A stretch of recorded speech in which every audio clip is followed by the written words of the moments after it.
Bueno, y también tenemos en la línea al reconocido periodista Rafael Loret de Mola, a quien le agradecemos que nos haya tomado la llamada.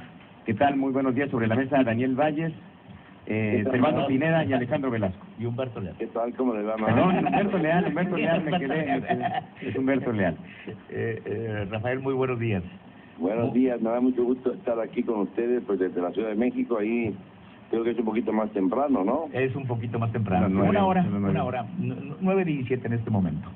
Así Me es. parece muy bien. Así es.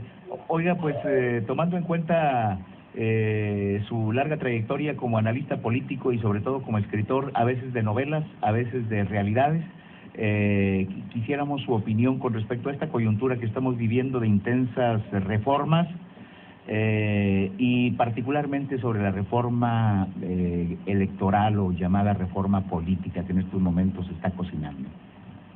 Bueno, yo de las reformas que se han ido presentando, de las iniciativas de reforma que se han ido presentando, he tenido coincidencias con algunas y divergencias con las más. Sí. Me parece que, por ejemplo, la reforma educativa en cuanto a su interés de evaluar y pensar a los maestros es correcta, va en una dirección correcta a pesar de las protestas que esto ha generado. Lo que no fue correcta fue la manera de implementarla sin consensos anteriores. Después, pues, respecto a la reforma energética, como todos los mexicanos tenemos derecho a exigir que se respete lo que es nuestro y no que esté en manos de unas cuantas empresas la riqueza de nuestro subsuelo, fundamentalmente. Y en cuanto a la reforma fiscal, pues ya veremos los que formamos parte de la clase media y los que forman parte de la clase alta, lo que nos espera con estas reformas, porque lo único que hacen es aumentar la capacidad recaudatoria del Estado en detrimento, claro, de los bolsillos de los mexicanos. Esto va a ser favoroso porque México ya es, en este momento, la nación que tiene un mayor número de tributos, la que más paga por los servicios públicos, la que más paga por mantener a una verdadera parvada de zánganos que realmente no hacen más que cobrar el presupuesto. El otro día me encontré con un distinguido diputado, me reservo su nombre, y le preguntaba, bueno, y de todos esos diputados que hay ahí, más de 500, ¿cuántos son los que realmente trabajan? Y me contestó, pues nada más los que estamos en comisiones, es decir, menos del 10%. Y si hablamos de menos del 10%, entonces ¿para qué queremos a los 450 restantes? ¿Por qué tenemos que mantenerlos? ¿Por qué ese gigantismo legislativo? Esto es lo que tenemos que observar. En cuanto a la reforma electoral, parece que el interés mayor es el de la reelección directa de los legisladores. Y hay otros temas fundamentales que no se están tocando con la debida oportunidad. Se habla de candidaturas independientes en los estados del país, pero no se habla de una candidatura independiente para la presidencia de México. ¿A qué se le está temiendo? Esa es la pregunta que yo hago como analista político. Por otra parte, es interesante hacer ver que un elemento fundamental para recuperar la voz y la voluntad de las mayorías, que son las segundas vueltas electorales, parece marginado del debate.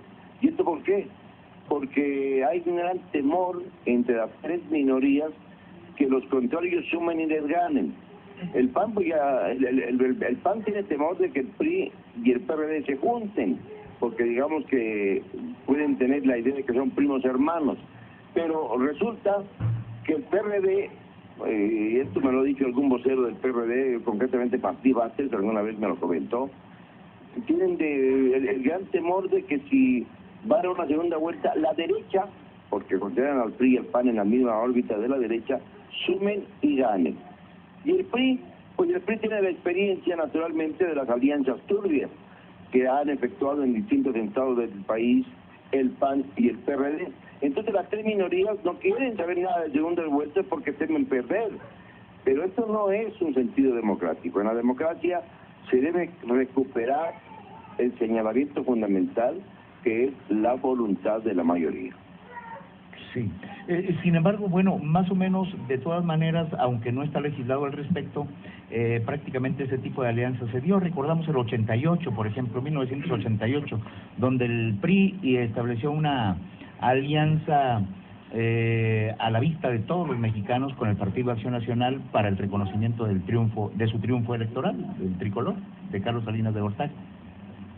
Sí, pero a consecuencia de qué? Ahí hubo un pacto que definitivamente llevó a la primera alternancia política en el país, a favor de Ernesto Rojo Apel, hace, pues ya en 1989, fue el primer gobernador de oposición, de lo que se consideraba oposición entonces, en el país.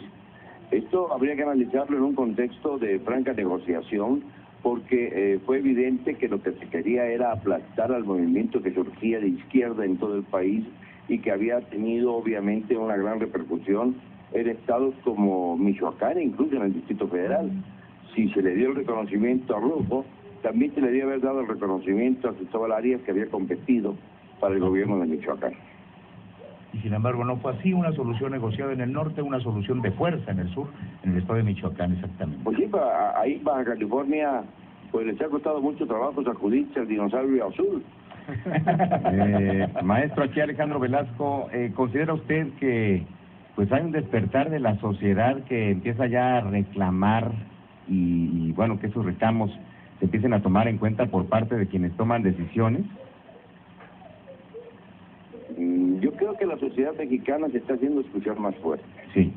Creo que hay un sentido crítico mayor, pero no me parece que haya un espacio de libertades mayor. Es decir, yo considero que en este momento ejercer el periodismo es de alto riesgo.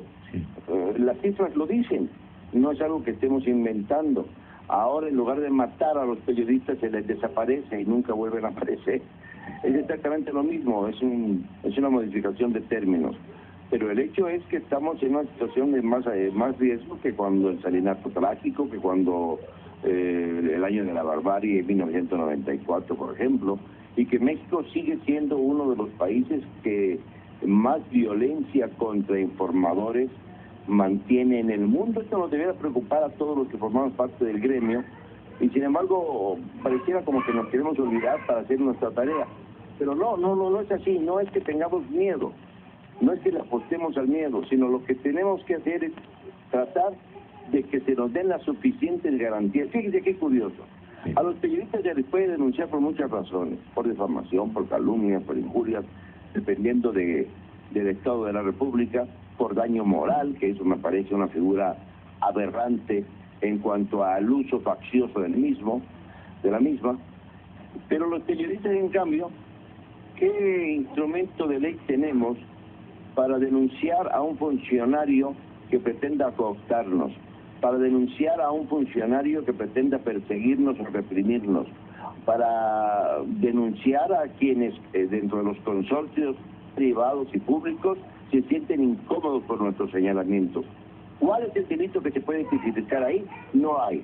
Entonces estamos en una situación de franca indefensa, y esto nos obliga a tener cada vez más solidaridad entre nosotros.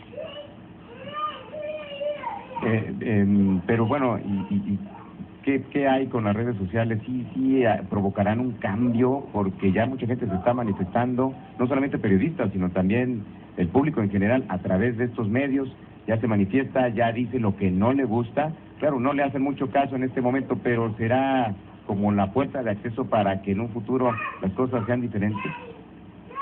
Yo no creo que en este momento las redes sociales estén cumpliendo ese papel. Es cierto que se puede hablar mucho, se puede promover mucho a través de las redes sociales. De hecho, he tenido yo que recurrir a ellas, y además con mucha generosidad por parte de quienes me hacen el favor de seguirme a través de ellas, para promover mi libro, Despeñadero, que ha sido muy difícil de sacar al mercado.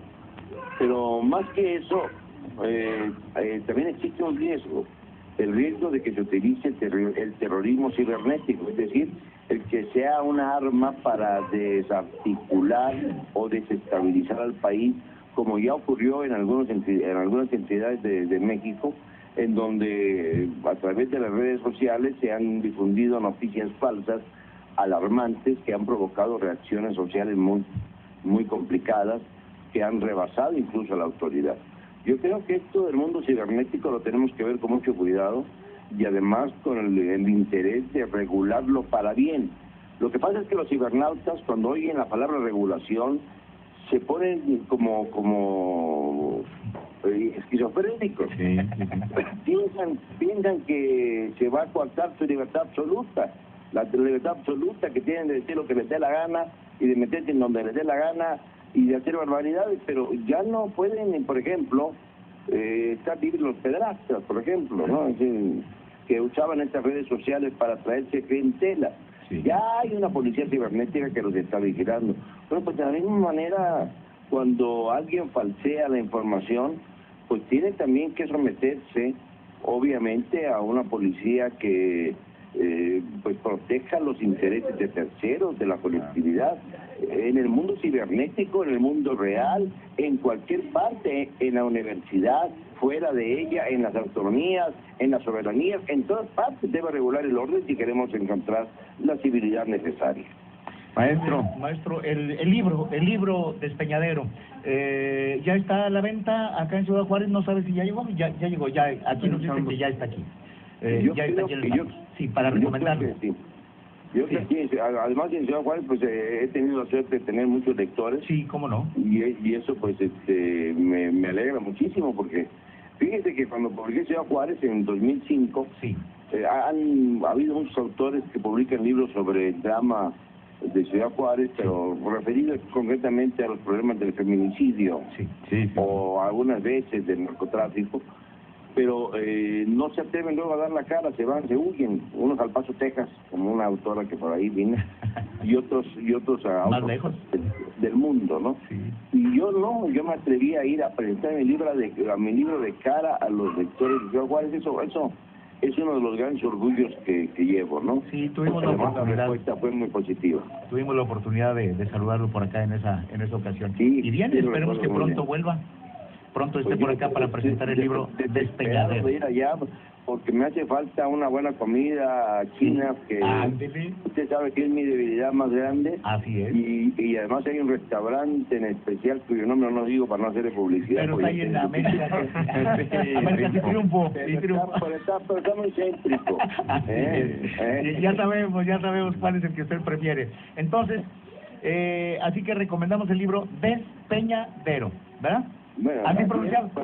Oiga, pero hay una cosa que hay que decir, el hecho de que usted, un nombre en especial dentro de la palabra, no significa que nada más nos refiramos al señor mandatario actual, sino que también ahí hablamos del despeñadero de la derecha durante 12 años de tragedia en este país, y hasta me atrevo a hablar de mi propio despeñadero personal, que también pasé lo mío durante 2012 y 2013. Así que hay una autocrítica y también hay una crítica severa ante los órganos del Estado mexicano. Como siempre, un gusto conversar con usted. Muchísimas gracias por habernos recibido la llamada. Un placer y un abrazo muy grande a todos los amigos de Ciudad Juárez, a mis amigos periodistas, a los directores de periódicos, porque varios de ellos son muy amigos míos, a tantos lectores que me siguen con una gran fuerza y con una gran solidaridad, y a ustedes que me dan la oportunidad de dirigirme al gran auditorio de Juárez. Al contrario, Radionet siempre estarán abiertas. Muchísimas gracias. Muchas gracias. Hasta luego, igualmente. Vamos a la pausa. Esa es la palabra de Rafael Loret de Mola. Rafael Loret de Mola.